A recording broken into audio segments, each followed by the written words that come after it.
দুনিয়াতে থাকতে হবে মুসাফিরের মতো। সকালে আছেন, সন্ধ্যার গ্যারান্টি নাই, সন্ধ্যায় আছেন, সকালের গ্যারান্টি নাই। দুনিয়াতে মুসাফিরের মতো। দুনিয়ার প্রেম দূর করতে হবে। 2 নাম্বার, মনের মধ্যে হিংসা রাখা যাবে না। কি রাখা যাবে না? যেটা রাখা আমাদের এখন ফরজ। এই হিংসা রাখা এখন মুসলিমদের ফরজ হয়ে গেছে। হিংসা না করলে পেটের ভাতটুকু হজম হয় না। কারো রাইজিং দেখলেই, একটু রাইজিং দেখলেই হিংসা। হিংসা রাখা যাবে না। 3 নাম্বার, আত্ম অহংকার রাখা যাবে না, ইগো রাখা যাবে না, লৌকিকতা রাখা যাবে না, রিয়া প্রদর্শন করা যাবে না, এবং ওই যে গীবত, তুহমত, অপবাদে যে অপসংস্কৃতি আছে এইগুলো থেকে দূরে থাকতে হবে। ইনশাআল্লাহ তাআলা আল্লাহর নূর আপনার কলবে আসবে ইনশাআল্লাহ। তখন ইনশাআল্লাহ তাআলা আপনি খিজির হবেন আলাইহিস সালাম, যে কিনা অনেক দূর পর্যন্ত দেখতে পারে, যা মূসা আলাইহিস সালাম পর্যন্ত পারেন নাই। সুবহানাল্লাহ। আসেন, এই খিদির আলাইহিস সালামকেই আল্লাহ পাক বলেছেন শেষ জামানার সবচেয়ে জ্ঞানী মানুষ। মানে জামানা না, পুরো ইউনিভার্সের সবচেয়ে জ্ঞানী মানুষ। মূসা আলাইহিস সালাম বলেছিলেন আমার চেয়ে জ্ঞানী কেউ নেই, আল্লাহ পাক বলেছেন খিদির আছে। শেষ জামানার সূরা আল কাহফ এর মধ্যে তার কথা আছে। এটা আপনাকে ডাইরেকশন দিচ্ছে যে শেষ জামানায় যদি আপনি হকপন্থী হতে চান, আলোর সন্ধান পেতে চান, খিদির আলাইহিস সালামের মতো দূরদর্শিতা সম্পন্ন হতে হবে। আল্লাহ পাক তৌফিক দান করুন। হাদিসের বইগুলো পড়েন, ওস্তাদের কাছে গিয়ে শেখেন। এরপরে সোহবত আপনাকে আত্মশুদ্ধি দিবে। আত্মশুদ্ধির কিছু পথ ও পদ্ধতি বলে দিলাম। এখানে আমি একটা হাদিস বলবো, এই হাদিসটা খুব ভালো করে শোনেন। আল্লাহ রাব্বুল আলামিন বলেছেন হাদিসে কুদসি যে আল্লাহ পাক যেগুলো ফরজ করেছেন, ওয়াজিব করেছেন, এগুলো যখন একজন বান্দা নিয়মিত করতে থাকে এবং এর সাথেও নফল কাজ করতে থাকে, আল্লাহ পাক সেই বান্দাকে ভালোবেসে ফেলেন। আল্লাহ পাক যখন কোনো বান্দাকে ভালোবাসেন তাকে ডেকে নিয়ে আসেন, তাকে ডেকে নিয়ে বলেন, সরি, এই যে আপনি ওঠাউঠি করছেন, আমার কনসেন্ট্রেশন নষ্ট হচ্ছে। যখন আল্লাহ পাক কাউকে ভালোবাসেন তখন জিবরাইল আলাইহিস সালামকে ডেকে নিয়ে আসেন। ডেকে নিয়ে এসে বলেন যে পৃথিবীতে অমুকের পুত্র অমুক, তাকে আমি ভালোবাসি, হে জিবরাইল তুমিও তাকে ভালোবাসো। এরপর জিবরাইল আলাইহিস সালাম তাকে ভালোবাসতে থাকেন এবং অন্যান্য মালায়েকাদেরকে ডেকে জিবরাইল আলাইহিস সালাম বলেন আল্লাহ অমুককে ভালোবাসেন, আমিও তাকে ভালোবাসি, তোমরা সবাই তাকে ভালোবাসো। এরপর সমস্ত ফেরেশতারা তাকে ভালোবাসতে শুরু করেন। এরপর ফেরেশতা মণ্ডলী পৃথিবীতে আসেন, এসে দুনিয়াবাসীকে উদ্দেশ্য করে বলেন যে অমুকের পুত্র অমুককে আল্লাহ ভালোবাসেন, জিবরাইল ভালোবাসে, আমরা ভালোবাসি, তোমরা সবাই তাকে ভালোবাসো। এরপর দুনিয়ার মানুষদের কাছে তার মর্যাদা বাড়িয়ে দেওয়া হয়, তার দিকে মানুষের মনকে ঘুরিয়ে দেওয়া হয় এবং তার প্রতি মানুষের ভালোবাসা সৃষ্টি করে দেওয়া হয়। আল্লাহ পাকের নূর যখন আপনার ভিতরে আসবে, ইনশাআল্লাহ দেখবেন আল্লাহ রাব্বুল আলামিন আপনার হাতে তার দ্বীনের পতাকা দিবেন ইনশাআল্লাহ আযza ওয়া জাল্লা। তাজকিয়ার প্রয়োজন, তাজকিয়া না আসলে নূর আসবে না। লাভ নাই ভাই, প্রচুর ইবাদত বন্দেগী করে মনের মধ্যে অহংকার রেখে কোনো লাভ নাই। অনেক কিছু করছেন, নিজেকে মনে করছেন আপনি সুপিরিয়র, অন্যরা সব ককরোচ, আপনি জান্নাতের ডিলার, লাভ নাই। ইবলিসের আকীদা এটা ইবলিসের আকীদা। খলাকতানি মিন নার ওয়া খলাকতাহু মিন তিন। এখন যারা ইসলামের বিপক্ষে আছে তাদের মধ্যে থেকে আল্লাহ পাক খালিদ এবং ওমর রাদিয়াল্লাহু আনহুর মতো সাহাবী বের করতে পারেন। আল্লাহ পাকের সুন্নাহ বোঝা খুব দুষ্কর। যাকে আপনি তুচ্ছ করছেন আল্লাহ পাক তাকে হেদায়েত দিয়ে আপনার চেয়ে বড় জায়গায় নিয়ে যেতে পারেন। যাকে আপনি বড় কাফের মনে করছেন আল্লাহ পাক কাল তাকে হেদায়েত দিয়ে ইসলামের খেদমত করাতে পারেন। আবার আল্লাহ পাক আপনাকে, যিনি 5 ওয়াক্ত নামাজ পড়ছেন, রোজা রাখছেন, আপনাকে পথভ্রষ্ট করে দিয়ে জাহান্নামে নিতে পারেন। অতএব আত্ম অহংকারে কোনো সুযোগ নাই। তাজকিয়া দরকার। কদ আফলাহা মান যাক্কাহা ওয়া কদ খাবা মান দাসাহা। কদ আফলাহা মান তাযাক্কা ওয়া যাকারা ইসমা রাব্বিহি ফাসাল্লা বাল তু'থিরুনাল হায়াতাদ দুনিয়া ওয়াল আখিরাতু খায়রুন ওয়া আবকা। তাজকিয়ার পরে কি করবেন? চেষ্টা করেন হালাল রিজিক অন্বেষণ করা। আল্লাহর ওয়াস্তে সুদ খায়েন না, আল্লাহর ওয়াস্তে ঘুষে যায় না, আল্লাহর ওয়াস্তে আল্লাহর দোহাই দিয়ে বলছি দুর্নীতি করেন না, আল্লাহর ওয়াস্তে মানুষের সম্পদ আত্মসাৎ করেন না। আল্লাহকে ভয় করেন, আল্লাহর ওয়াস্তে করেন। আল্লাহর ওয়াস্তে ছেড়ে দেন। হাত জোর করে রিকোয়েস্ট করছি, সুদ খায়েন না। নিজের মায়ের সাথে জেনার মতো অপরাধ, নিজের মায়ের সাথে জেনার মতো অপরাধ। এটা আমার কথা নয়, এটা মুহাম্মদ সাল্লাল্লাহু আলাইহি ওয়াসাল্লামের কথা, যাকে কবরে আপনাকে দেখানো হবে, যিনি আপনার জন্য সুপারিশ করবেন কাল কিয়ামতের মাঠে, যিনি আপনার জন্য হাউজে কাউসারের পানি নিয়ে দাঁড়িয়ে থাকবেন, আপনার উসওয়াতুল হাসানা, সেই মুহাম্মদ সাল্লাল্লাহু আলাইহি ওয়াসাল্লামের কথা। সুদ খেও না। এর সর্বনিম্ন পাপ নিজের মাকে বিয়ে করা, নিজের মায়ের সাথে জেনা করা। কেউ যদি এই সমাজে নিজের মায়ের সাথে জেনা করে থাকে, কালকে সকালে রাস্তায় বের হয়, আপনি চাইবেন তাকে রজম করে মেরে ফেলতে, চাইবেন না? এই কাজ দিব্যি আমরা করছি।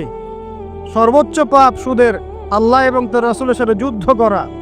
অনেক দিন আয়াতটা বলেছি, আবারও বলছি, শোনেন কি, কারণ কিছু মানুষের কানে ঢুকতেই চায় না কথা।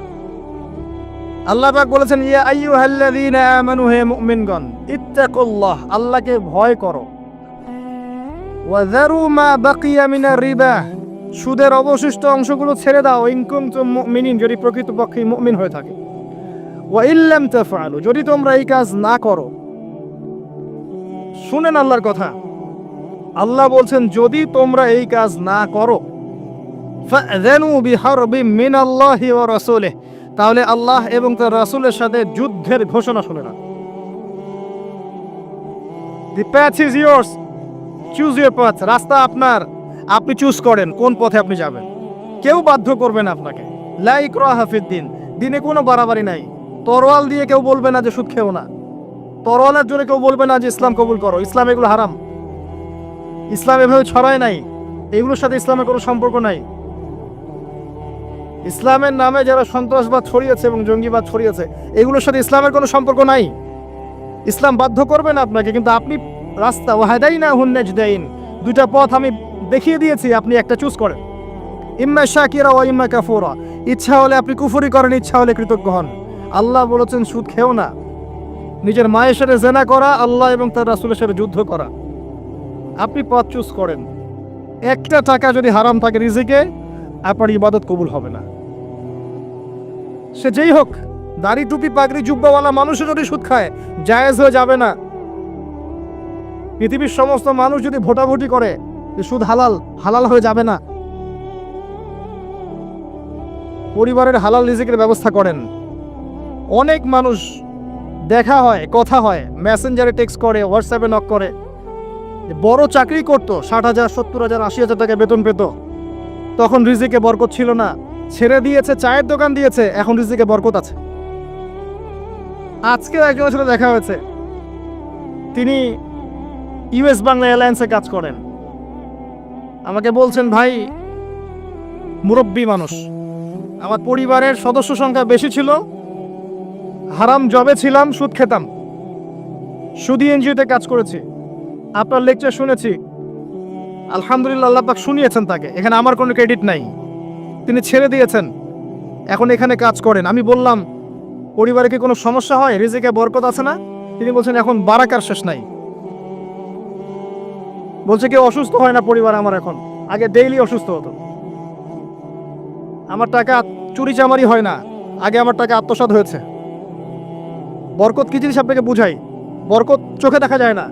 আপনি হালাল রিজিকে থাকেন, দেখবেন আপনার পরিবারের মানুষ কম অসুস্থ হচ্ছে, খরচ কমে গেল, আপনার সম্পদ চুরি ডাকাতি হচ্ছে না, নিরাপদ আছে। আপনার অল্প রিজিক আল্লাহ রহমত বরকত ঢেলে দিলেন, অল্প খেয়ে আপনি তৃপ্ত, মেডিসিনের খরচ নাই, অসুস্থতার খরচ নাই, আজে বাজে কোনো খরচ নাই, কারণ আপনি হারাম খাচ্ছেন না। বরকত চোখে দেখা যায় না, এটা বুঝতে হয়। আবার দেখবেন মাসে কোটি টাকা আর্ন করছেন, এই যে বড় একটা ক্যান্সার, এই যে কি একটা রোগ শেষ হচ্ছে আরেকটা শুরু হচ্ছে, বাবার অসুখ, মায়ের অসুখ, এই সমস্যা ওই সমস্যা, একটার পর একটা লেগেই আছে। এই প্রজেক্ট নষ্ট হচ্ছে, ওই প্রজেক্ট নষ্ট হচ্ছে, আবার মানুষ ছিনতাই করছে, চুরি ডাকাতি করছে। এটা আল্লাহ পাকের গজব। রহমত বরকত চোখে দেখা যায় না, এটা আপনাকে বিশ্বাস করতে হবে যে আল্লাহর পক্ষ থেকে এগুলো আসে। ইমানের 6 পিলার সব তো গায়েব, আল্লাহ বিশ্বাস গায়েব, মালায়েকা ওয়া কুতুবিহি ওয়া রুসুলিহি ওয়াল ইয়াউমিল আখির ওয়াল কদরি খায়রি ওয়া শাররি, সবই গায়েব। অদৃশ্য বিশ্বাসের নামই তো ঈমান। তো বরকত রহমত কি দেখা যাবে? দেখা যাবে না। রূহ বা আত্মাকে দেখেছেন? আপনার শরীরে নাই।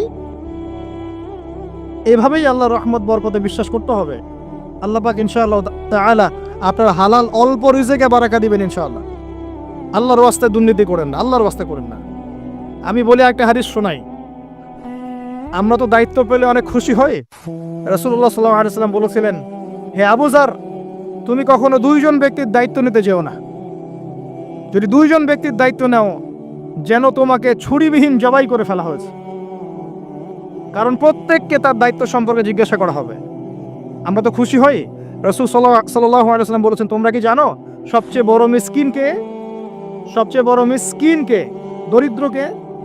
সাহাবীরা বলছেন, আমরা তো মনে করি যার কাছে অর্থ সম্পদ কম সেই বড় মিসকিন। আল্লাহ রাসূল বলছেন, ভুল। শোনো, সবচেয়ে বড় মিসকিন সেই ব্যক্তি যে ব্যক্তি পরকালে অনেক নেকি নিয়ে উঠবে, নামাজ, রোজা, হজ, যাকাত, উমরা, হজের নেকি, বিশাল বিশাল নেকি। এরপরে সে দেখবে সামনে মানুষ দাঁড়িয়ে আছে, কারো গীবত করেছে, কাউকে তহমত দিয়েছে, কাউকে অপবাদ দিয়েছে, কারো টাকা চুরি করেছে, কাউকে অন্যায়ভাবে জুলুম করেছে, কাউকে পিটিয়েছে, কারো সম্পদ লুট করেছে ইত্যাদি। তখন আল্লাহ পাক বলবেন, শোধ করে দাও। কিভাবে শোধ করা হবে? ফেরেশতারা জিজ্ঞাসা করবেন। আল্লাহর পক্ষ থেকে হুকুম আসবে, এই ব্যক্তির নেকিগুলোকে ওদের আমল নামে কনভার্ট করো। বলছি শেয়ার ইটে পাস করে দাও। ওটা আরো বড় টেকনোলজি হবে ইনশাআল্লাহ তাআলা। বলার সাথে সাথেই আপনার নেকি আমার নেকি দেখা যাবে চলে গেছে, নাউজুবিল্লাহ।